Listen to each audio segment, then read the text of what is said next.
சிறு வயதில் பேரறிஞர் அண்ணாவுக்கும் தலைவர் கலைஞருக்கும் எப்படி நாடகத்தின் மீது பற்று வந்ததோ அதேபோல் தளபதி மு.க.ஸ்டாலின் அவர்களுக்கும் நாடகத்தின் மீது ஆர்வம் அதிகம். அவர் வளர்ந்த சூழ்நிலை அரசியல்வாதிகளின் கருத்துக்கள் உலா வந்த காலம்.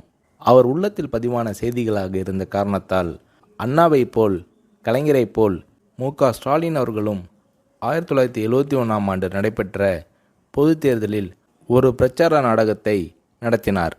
முரசே முழங்கு என்று பெயர். நாடகத்தில் தலைவர் கலைஞர் வேடத்தை தளபதி அவர்கள் ஏற்று நடித்தார். நாடகத்திற்கு எம்ஜிஆர் அவர்கள் தலைமை தாங்கினார். நாடகத்தை இறுதி வரை தரையில் அமர்ந்து பார்த்துவிட்டு தளபதி மு.க.ஸ்டாலின் அவர்களை வெகுவாக பாராட்டினார் எம்ஜிஆர். தளபதி மு.க.ஸ்டாலின் அவர்கள் அந்த இளம் வயதிலேயே எம்ஜிஆர் அவர்களிடம் எவ்வளவு நெருக்கமும் உரிமையும் பெற்று வளர்ந்தார் என்பதற்கு முரசே முழங்கு நாடக அரங்கேற்றமே ஒரு உதாரணமாகும்.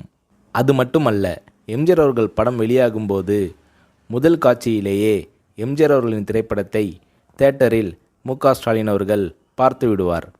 எம்ஜிஆர் அவர்களும் தொலைபேசியில் தொடர்பு கொண்டு, என்ன தம்பி படம் பார்த்தியா, படம் எப்படி உள்ளது என்று ஸ்டாலின் அவர்களிடம் கேட்பார். மு.க.ஸ்டாலின் அவர்களும் தான் ரசித்த காட்சிகளை சொல்வார். அத்தகைய பாசமும் பண்பும் கொண்டு பழகினார் தளபதி மு.க.ஸ்டாலின் அவர்கள். எம்ஜிஆர் அவர்களின் நல்ல ரசிகராக இருந்தார்.